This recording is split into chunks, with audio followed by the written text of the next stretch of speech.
नमस्कार, बोधि टेक्निकल में आपका स्वागत है।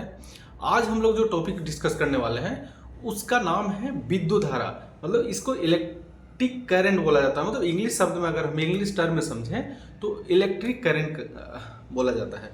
तो सबसे पहले हम शुरुआत करेंगे विद्युत धारा की परिभाषा से। तो परिभाषा यह है कि विद्युत धारा वह प्रक्रिया है जिसमें इलेक्ट्रॉन एक स्थान से दूसरे स्थान तक प्रवाहित होते हैं।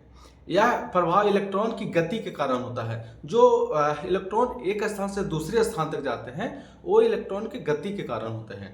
ठीक है, अब हम दूसरे शब्द में भी इसके परिभाषा को समझ सकते हैं कि किसी भी परिपथ में इलेक्ट्रॉन के सतत प्रवाह, मतलब इलेक्ट्रॉन के लगातार प्रवाह अगर हो रहा है किसी भी विद्युत परिपथ में, तो उसको क्या कहा जाता है? विद्युत धारा कहा जाता है, इलेक्ट्रिक करंट कहा जाता है। बेसिकली इलेक्ट्रिक करंट जो है इलेक्ट्रॉन का प्रवाह है।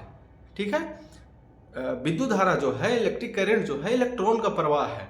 ठीक है, अब हम इसको ऐसे समझ सकते हैं कि विद्युत धारा प्रवाह होने के लिए बेसिकली किसी भी सर्किट में अगर विद्युत धारा प्रवाह हो रहा है तो दो कंडीशन फुलफिल होना चाहिए। अगर दो कंडीशन मैच नहीं करता है तो विद्युत धारा प्रवाह नहीं होगा। ठीक है, पहला कंडीशन है कि विद्युत धारा जो प्रवाह होगा उच्च विभव से निम्न विभव की ओर होगा।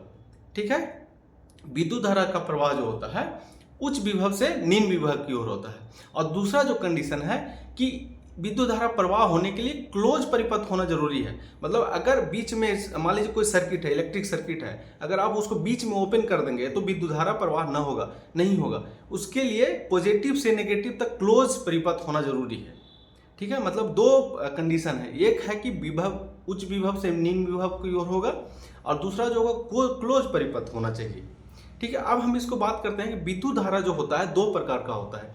ठीक है, एक होता है एसी करंट, दूसरा होता है डीसी करंट। मतलब अल्टरनेटिंग करंट जिसको बोला जाता है, प्रत्यावर्ती धारा बोला जाता है, और दूसरा बोला जाता है तीव्र धारा जिससे बोला जाता है डायरेक्ट करंट। ठीक है, अब हम समझेंगे कि किसी भी परिपथ में अगर विद्युत धारा प्रवाह हो रहा है तो उसको हम कैसे समझ सकते हैं। तो उसको हम प्रभाव से समझ सकते हैं कि अगर कोई भी इलेक्ट्रिक सर्किट है उसमें विद्युत धारा का प्रवाह हो रहा है तो उसका प्रभाव क्या हो रहा है, प्रभाव कितना उत्पन्न कर रहा है। ठीक है, तो उस प्रभाव से हम समझ सकते हैं कि विद्युत धारा उस सर्किट में प्रवाह हो रहा है। जैसे कि आप समझ सकते हैं कि अगर कोई सर्किट में विद्युत धारा, जैसे बल्ब है, बल्ब क्या होता है? प्रकाशीय प्रभाव, मतलब बल्ब से होकर के करंट फ्लो हो रहा है, इसलिए वो प्रकाश उत्पन्न कर रहा है। जैसे आप हीटर समझ सकते हैं कि हीटर से जब करंट फ्लो होता है तो हीटिंग इफेक्ट देता है।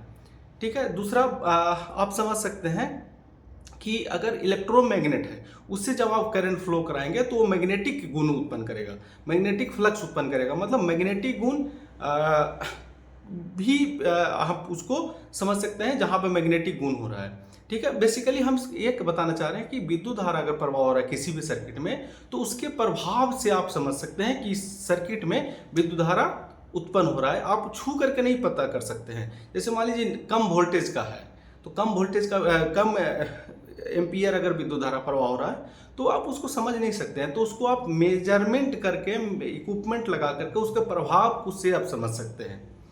ठीक है, अब हम इसको ऐसा समझ सकते हैं कि कुछ हम इसका एमसीक्यू ले लेते हैं साथ में ताकि आपको कोई कन्फ्यूजन न हो। अगर आप एग्जाम की तैयारी भी कर रहे हैं तो एग्जाम की तैयारी में भी ये काफ़ी आपको हेल्प कर सकता है। तो हम एमसीक्यू भी ले लेते हैं, 5-6 जो इम्पोर्टेंट एमसीक्यू है उसको इसी वीडियो में हम थोड़ा बात कर लेते हैं। ठीक है, विद्युत धारा को जो है आई द्वारा सूचित किया जाता है। विद्युत धारा को कैपिटल आई द्वारा सूचित किया जाता है और इसको एमीटर द्वारा मापा जाता है। ठीक है, किसके द्वारा मापा जाता है? एमीटर। विद्युत धारा को मेजरमेंट करने के लिए एमीटर का इस्तेमाल किया जाता है। जैसे आप समझते होंगे कि मान लीजिए हमको चावल या धान को अगर तौलना है तो हमको तराजू चाहिए, उसी प्रकार से इसको भी मेजरमेंट करना है तो एमीटर जरूरत होता है। ठीक है, दूसरी भाषा में हम कह सकते हैं कि